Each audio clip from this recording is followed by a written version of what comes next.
नमस्कार दोस्तों, आज के हमारे इस वीडियो में हम आपके लिए विनायक चतुर्थी की व्रत कथा और उसका महत्व लेकर आए हैं। दोस्तों, चतुर्थी तिथि भगवान श्री गणेश की तिथि मानी गई है।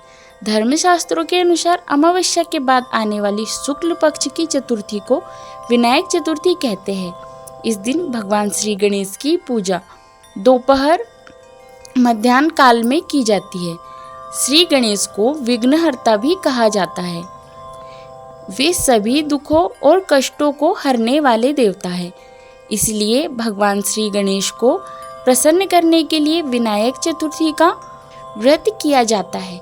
दोस्तों, विनायक चतुर्थी की व्रत कथा के अनुसार एक समय की बात है। भगवान और माता पार्वती नर्मदा नदी के निकट बैठे थे। वहां माता पार्वती ने भगवान भोलेनाथ से समय व्यतीत करने के लिए चौसर खेलने के लिए कहा। भगवान शंकर भी खेलने को तैयार हो गए, परंतु इस खेल में हार जीत का फैसला कौन करेगा, यह प्रश्न उठा।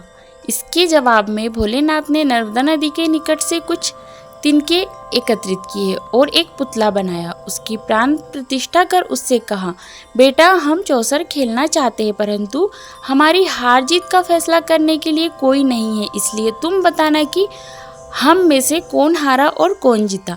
यह कहकर भोलेनाथ और माता पार्वती चौसर खेलना शुरू कर दिया।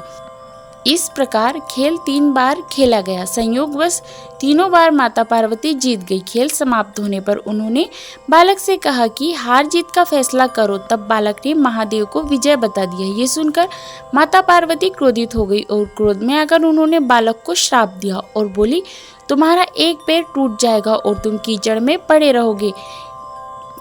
ये सुन बालक ने माता से माफी मांगी और बोला, माता, मैंने अज्ञानतावश ऐसा किया है, किसी द्वेष से नहीं। तब माता पार्वती ने उससे कहा, इस स्थान पर विनायक चतुर्थी के दिन गणेश पूजन के लिए नाग कन्याएं आएगी।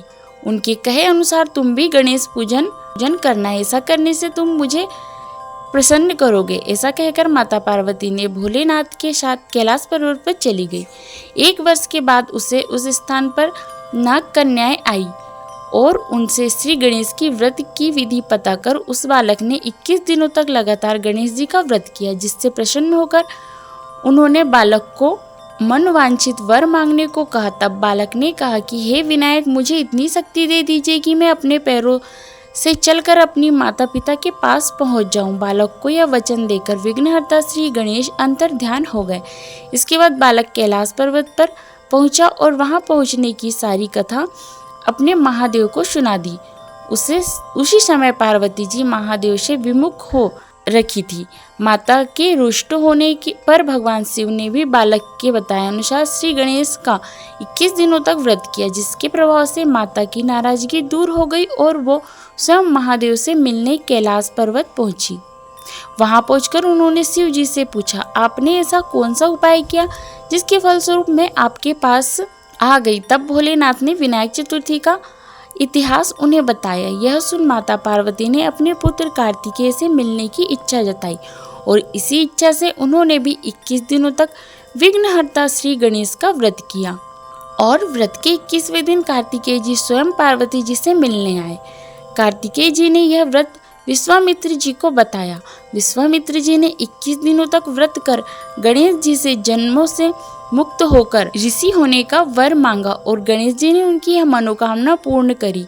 इस प्रकार विनायक चतुर्थी का व्रत मनोकामना पूर्ति व्रत कहा जाता है। तो दोस्तों, कैसी लगी आपको आज की हमारी यह विनायक चतुर्थी की कहानी?